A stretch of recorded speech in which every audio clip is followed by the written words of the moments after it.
जब आप समुद्र के किनारे खड़े होकर बहुत दूर देखते हो तो आपको एक साफ लाइन नजर आती है। ऐसा लगता है जैसे बस वहीं जाकर दुनिया खत्म हो रही है। लेकिन जैसे जैसे आप आगे बढ़ते हो वह लाइन भी आगे खिसकती जाती है।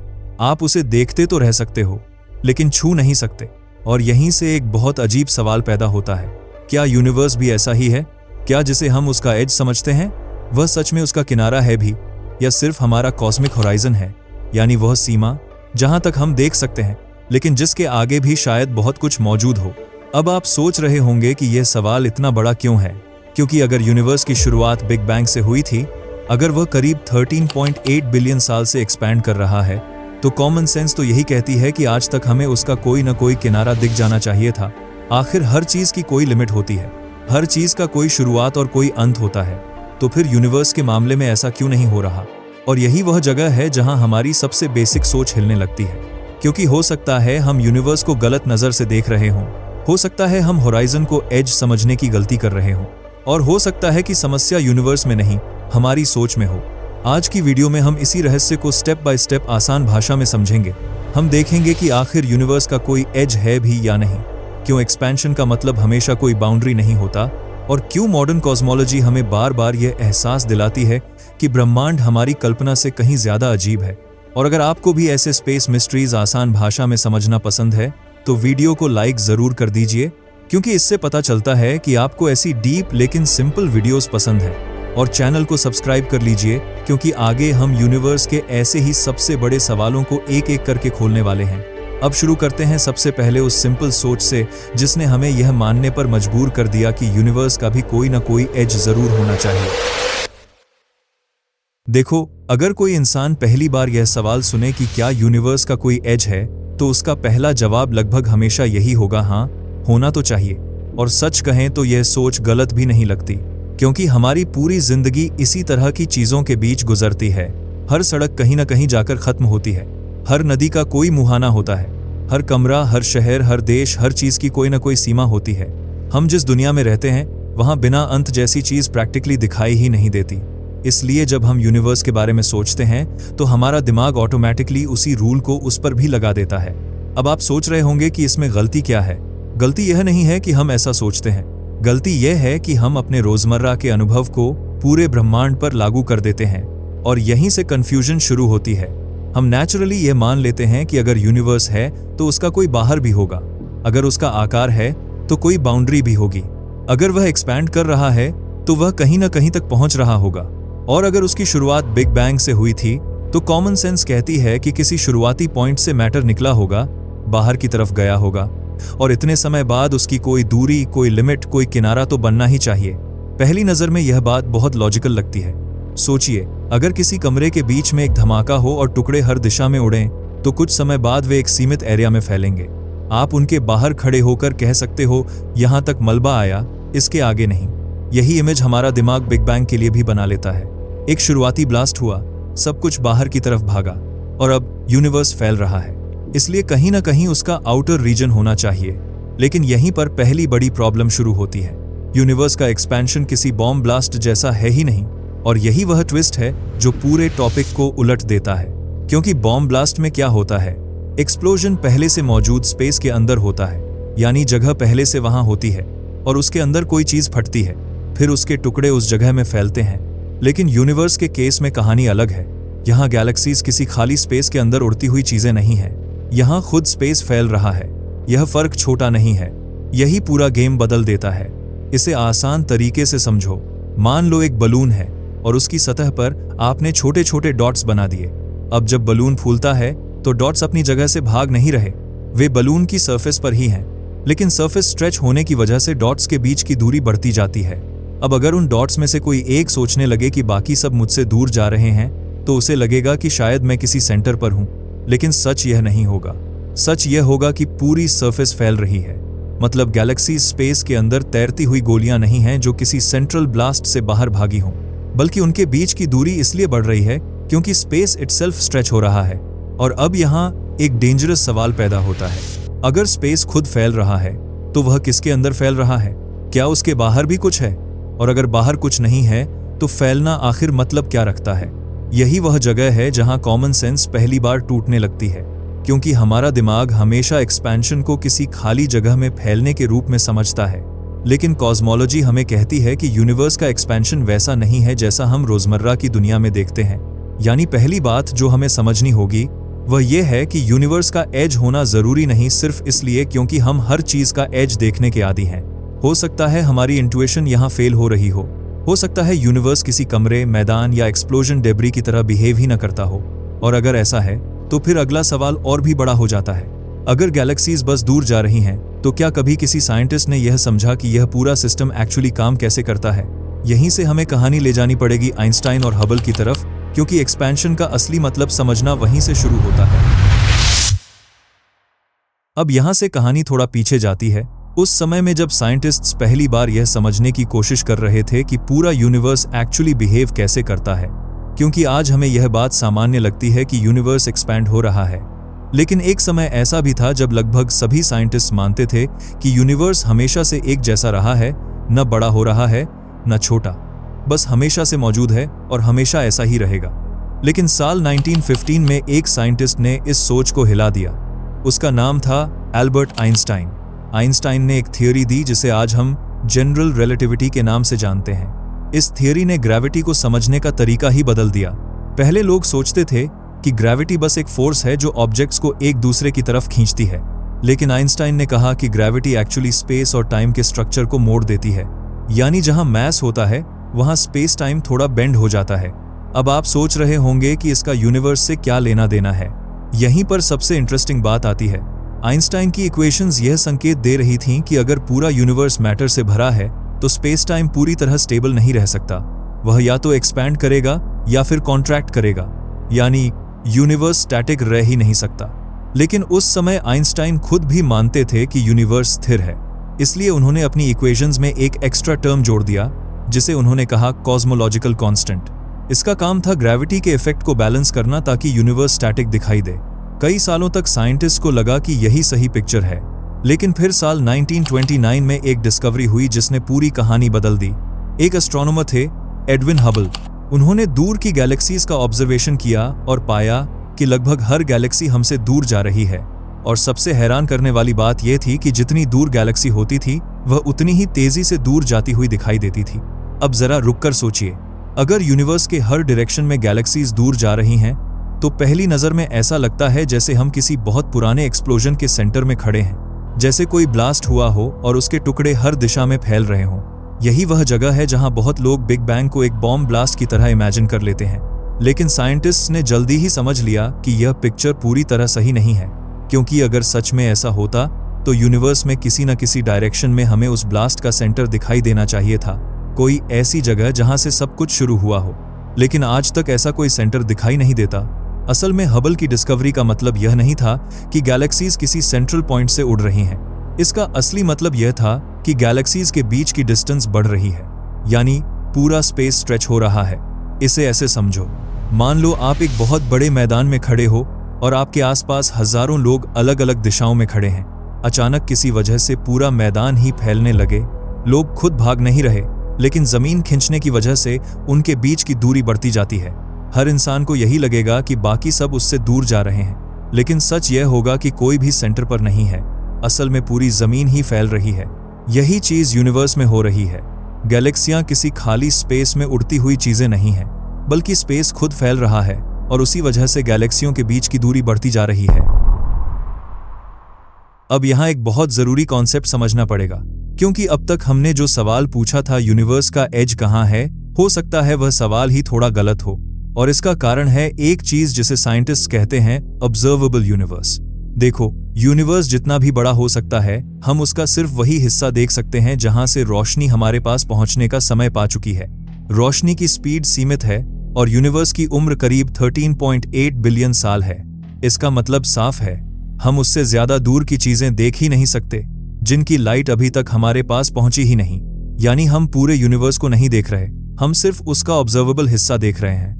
और यही वह पॉइंट है जिसने कॉस्मोलॉजी को पूरी तरह बदल दिया। यूनिवर्स स्टैटिक नहीं है, यूनिवर्स एक्सपैंड हो रहा है। लेकिन इसी डिस्कवरी ने एक नया रहस्य भी पैदा कर दिया। अगर यूनिवर्स एक्सपैंड हो रहा है, अगर गैलेक्सीज लगातार दूर जा रही हैं, अगर बिग बैंग से इसकी शुरुआत हुई थी, तो फिर हमें उसका एज क्यों नहीं दिखता? क्यों किसी टेलीस्कोप ने कभी यह नहीं देखा कि यहां तक गैलेक्सीज हैं और इसके आगे कुछ भी नहीं? यही वह सवाल है जहां से यूनिवर्स का असली मिस्ट्री शुरू होती है। क्योंकि हो सकता है कि हम जिस चीज को एज ढूंढ रहे हैं वह वास्तव में एज हो ही नहीं। और इसे समझने के लिए हमें एक और कॉन्सेप्ट समझना पड़ेगा, कॉस्मिक होराइजन। अब आप सोच रहे होंगे, अगर हम यूनिवर्स का सिर्फ एक हिस्सा देख रहे हैं तो जो सीमा हमें दिखती है वही तो उसका एज होगा। यहीं पर असली ट्विस्ट है। जो सीमा हमें दिखती है वह असल में यूनिवर्स का एज नहीं बल्कि हमारी ऑब्जर्वेशन की लिमिट है। इसे ही कॉस्मिक होराइजन कहा जाता है, यानी वह दूरी जिसके आगे की लाइट अभी तक हम तक पहुंच ही नहीं पाई। इसे एक बहुत आसान उदाहरण से समझो। मान लो आप रात के समय एक बहुत बड़े मैदान में खड़े हो और आपके पास एक टॉर्च है। आपकी टॉर्च जितनी दूर तक रोशनी फैला सकती है आप उतना ही देख पाओगे। उसके आगे भी मैदान मौजूद है लेकिन अंधेरे की वजह से वह आपको दिखाई नहीं देता। इसका मतलब यह नहीं कि मैदान वहीं खत्म हो गया। इसका मतलब सिर्फ यह है कि आपकी देखने की सीमा वहीं तक है। यूनिवर्स में भी कुछ ऐसा ही हो रहा है। हम जिस सीमा तक गैलेक्सीज देखते हैं वह शायद यूनिवर्स का अंत नहीं है। वह बस वह दूरी है जहां तक कि लाइट को हम तक पहुंचने के लिए पर्याप्त समय मिला है। और अब यहाँ एक और इंटरेस्टिंग बात आती है। इतिहास में इंसानों ने पहले भी इसी तरह की गलती की है। बहुत समय तक लोगों को लगा कि पृथ्वी फ्लैट है, क्योंकि जब भी वे दूर तक देखते थे उन्हें कोई कर्वेचर दिखाई नहीं देता था। चारों तरफ सीधी जमीन ही दिखाई देती थी। उस समय के लिए यह मानना बिल्कुल लॉजिकल था कि अर्थ फ्लैट है। लेकिन असली समस्या यह थी कि स्केल बहुत बड़ा था। पृथ्वी इतनी विशाल है कि उसकी कर्वेचर हमें आसानी से दिखाई नहीं देती। बाद में जब ऑब्जर्वेशंस और कैलकुलेशंस बेहतर हुए तब हमें पता चला कि अर्थ एक्चुअली गोल है। अब जरा सोचिए, अगर अर्थ जैसे प्लैनेट के बारे में इंसान हजारों साल तक गलत समझ सकता है तो फिर पूरे यूनिवर्स के बारे में हमारी इंट्यूशन कितनी भरोसेमंद हो सकती है। यही वह जगह है जहां कॉस्मोलॉजी एक और बड़ा ट्विस्ट पेश करती है। क्या हो अगर यूनिवर्स वास्तव में फ्लैट या एंडलेस न हो बल्कि उसका जियोमेट्री कर्व्ड हो?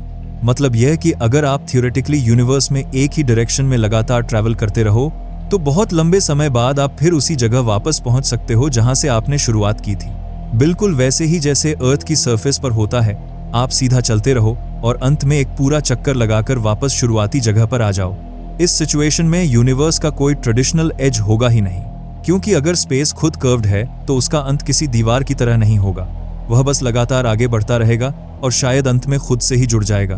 अब यहाँ से कहानी और ज्यादा इंटरेस्टिंग हो जाती है, क्योंकि अगर यूनिवर्स का कोई सीधा एज नहीं है, अगर जो हमें सीमा दिखती है वह सिर्फ कॉस्मिक होराइजन है, तो फिर बिग बैंग की पूरी कहानी को हम कैसे समझें? और यही वह जगह है जहां मॉडर्न कॉस्मोलॉजी में एक और रहस्य सामने आता है, डार्क एनर्जी। अब तक हमने एक चीज समझ ली है, जो सीमा हमें दिखाई देती है वह जरूरी नहीं कि यूनिवर्स का असली एज हो। वह सिर्फ वह दूरी हो सकती है जहां तक कि लाइट हम तक पहुंच पाई है। लेकिन यहीं पर एक और बड़ा सवाल सामने आता है। अगर यूनिवर्स एक्सपैंड हो रहा है और यह एक्सपेंशन बिग बैंग से शुरू हुआ था, तो क्या बिग बैंग की कहानी पूरी तरह साफ है? सच यह है कि बिग बैंग मॉडल आज की कॉस्मोलॉजी की सबसे मजबूत थियरीज में से एक है।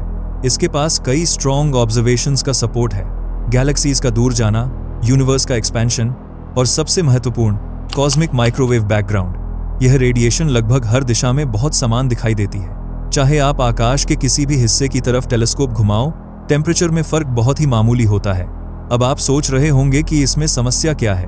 समस्या यह है कि अगर यूनिवर्स की शुरुआत सच में एक वायलेंट इवेंट से हुई थी तो हीट इतनी परफेक्टली डिस्ट्रीब्यूट कैसे हो गई? इतनी विशाल दूरी तक एनर्जी इतनी स्मूथली कैसे फैल गई कि आज हमें हर दिशा में लगभग एक जैसा पैटर्न दिखाई देता है? यही वह पजल है जिसने साइंटिस्ट्स को सोचने पर मजबूर किया।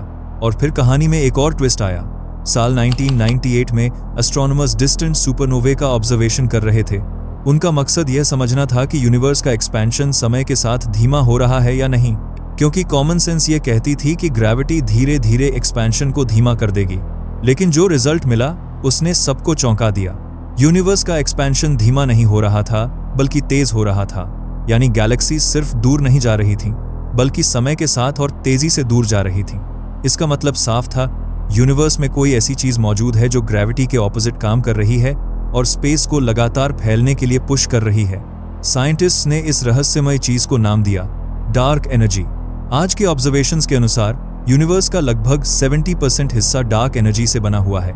लेकिन समस्या ये है कि हमें अभी तक ठीक से पता ही नहीं कि यह चीज है क्या। हम इसका इफेक्ट देख सकते हैं, लेकिन इसकी असली नेचर अभी भी मिस्ट्री है। और अब यहाँ सोचने वाली बात यह है, अगर डार्क एनर्जी स्पेस को लगातार तेजी से एक्सपैंड कर रही है, तो इसका मतलब यह भी है कि यूनिवर्स के दूर के हिस्से हमसे और तेजी से दूर होते जाएंगे। यानी समय के साथ कुछ रीजन्स ऐसे हो सकते हैं जिनकी लाइट कभी भी हम तक पहुंच ही ना सके। इसका सीधा मतलब है यूनिवर्स का जो हिस्सा हम देख पा रहे हैं वह शायद पूरे यूनिवर्स का सिर्फ एक छोटा सा भाग है। और यहीं से यह सवाल और भी गहरा हो जाता है। अगर यूनिवर्स लगातार तेजी से एक्सपैंड हो रहा है, अगर डार्क एनर्जी इस एक्सपेंशन को और बढ़ा रही है, तो क्या सच में हम कभी यूनिवर्स का एज देख भी पाएंगे? या फिर ऐसा हो सकता है कि यूनिवर्स का कोई ट्रेडिशनल एज हो ही ना। और शायद यही वजह है कि कुछ साइंटिस्ट अब यह सोचने लगे हैं कि हम यूनिवर्स के बारे में गलत सवाल पूछ रहे हैं, क्योंकि हो सकता है कि ब्रह्मांड की असली कहानी एज ढूंढने से नहीं, बल्कि उसके स्ट्रक्चर को समझने से शुरू होती हो। और यही हमें अगले और आखिरी सवाल तक ले जाती है, क्या सच में यूनिवर्स का कोई किनारा है ही नहीं? अब तक की पूरी कहानी हमें एक अजीब निष्कर्ष की तरफ ले जाती है। हम शुरुआत से यही मानते आए कि यूनिवर्स का कहीं ना कहीं अंत होना चाहिए, लेकिन जितना ज्यादा हम इसे समझने की कोशिश करते हैं, उतना ही यह साफ होता जाता है कि शायद यह धारणा ही गलत हो सकती है। सबसे पहली संभावना यही है कि यूनिवर्स का कोई ट्रेडिशनल एज हो ही नहीं। जो सीमा हमें दिखाई देती है वह सिर्फ ऑब्जर्वेबल होराइजन है, यानी वह दूरी जहां तक की लाइट आज तक हम तक पहुंच पाई है। उसके आगे भी शायद गैलेक्सीज हों, स्टार्स हों, और शायद बिल्कुल वैसा ही यूनिवर्स चलता चला जा रहा हो, लेकिन उनकी लाइट अभी तक हमारे पास पहुंची ही नहीं। इसलिए हमें ऐसा लगता है जैसे यूनिवर्स वहीं खत्म हो गया। दूसरी संभावना ज्योमेट्री से जुड़ी है। अगर स्पेस वास्तव में कर्व्ड है, तो यूनिवर्स का स्ट्रक्चर हमारी रोजमर्रा की इंट्यूएशन से बिल्कुल अलग हो सकता है। इस स्थिति में आपको कोई दीवार, कोई बाउंड्री या कोई आखिरी किनारा कभी दिखाई ही नहीं देगा, क्योंकि कर्व्ड स्पेस में चलते हुए आप लगातार आगे बढ़ सकते हैं, लेकिन फिर भी किसी अंतिम एज से कभी टकराओगे नहीं। ठीक उसी तरह जैसे पृथ्वी की सतह पर कोई किनारा नहीं मिलता। आप चलते रहो, यात्रा करते रहो, लेकिन अंत में बस एक पूरा चक्कर लगाकर वहीं लौट आते हो जहां से चले थे। अब तीसरी संभावना और भी ज्यादा दिलचस्प है। यह भी हो सकता है कि बिग बैंग खुद यूनिवर्स की एब्सोल्यूट शुरुआत ना हो। कुछ कॉस्मोलॉजिकल मॉडल्स यह संकेत देते हैं कि बिग बैंग शायद किसी और बड़े प्रोसेस का सिर्फ एक फेज रहा हो, यानी उससे पहले भी कोई स्टेट रही हो या कोई ऐसी कंडीशन जिसमें स्पेस और टाइम का बिहेवियर अलग रहा हो। कुछ थियरीज यह भी कहती हैं कि यूनिवर्स बार बार एक्सपैंड और कॉन्ट्रैक्ट हो सकता है, या फिर हमारा यूनिवर्स किसी बड़े कॉस्मिक स्ट्रक्चर का सिर्फ एक हिस्सा हो सकता है। अभी इन आइडियाज के पास पूरी तरह फाइनल आंसर्स नहीं हैं, लेकिन एक बात जरूर साफ है, जैसे जैसे ऑब्जर्वेशंस बेहतर होते जा रहे हैं, यूनिवर्स हमारी कल्पना से कहीं ज्यादा कॉम्प्लेक्स निकल रहा है। और यहीं इस पूरी चर्चा का सबसे दिलचस्प पहलू सामने आता है। शायद यूनिवर्स का सबसे बड़ा रहस्य उसका साइज नहीं है, शायद असली रहस्य यह है कि हम उसे समझने के लिए कौन सा सवाल पूछ रहे हैं। क्योंकि हम हमेशा पूछते हैं यूनिवर्स कहाँ खत्म होता है, लेकिन हो सकता है कि सही सवाल कुछ और हो। शायद सही सवाल यह है, क्या यूनिवर्स को खत्म होना जरूरी भी है? और अगर सच में ऐसा है, तो फिर हो सकता है कि जिस एज को हम ढूंढ रहे हैं वह कभी मिलने वाला ही नहीं। कभी कभी यूनिवर्स हमें एक बहुत साधारण लेकिन गहरा सबक देता है। जब हम समुद्र के किनारे खड़े होकर दूर तक देखते हैं, तो होराइजन ऐसा लगता है जैसे वहीं दुनिया खत्म हो रही हो, लेकिन जैसे ही आप उस दिशा में आगे बढ़ते हो, वही होराइजन फिर से आगे खिसक जाता है। आप उसे देखते रहते हो पर कभी पकड़ नहीं पाते। शायद यूनिवर्स के साथ भी कुछ ऐसा ही हो रहा है। जिसे हम उसका एज समझते हैं, वह शायद असल में सिर्फ हमारी देखने की सीमा है। शायद हम अभी भी उसी तरह की गलती कर रहे हैं जैसी एंशिएंट सिविलाइजेशंस ने अर्थ के साथ की थी, जब उन्हें लगा था कि दुनिया फ्लैट है और कहीं ना कहीं जाकर खत्म हो जाती है। लेकिन जैसे जैसे ज्ञान बढ़ा, हमें पता चला कि सच उससे कहीं ज्यादा अजीब और खूबसूरत था। और हो सकता है कि आज हम यूनिवर्स के बारे में भी ठीक उसी स्टेज पर हों, जहां हमें लगता है कि हम बहुत कुछ समझ चुके हैं, लेकिन असली तस्वीर अभी भी पूरी तरह साफ नहीं हुई। अब असली सवाल यह है, आपके हिसाब से क्या यूनिवर्स का सच में कोई एज है, या फिर हम सिर्फ कॉस्मिक होराइजन को ही उसका अंत समझने की गलती कर रहे हैं? अपनी राय जरूर लिखिए। मैं सच में जानना चाहता हूं कि आप इस मिस्ट्री के बारे में क्या सोचते हैं।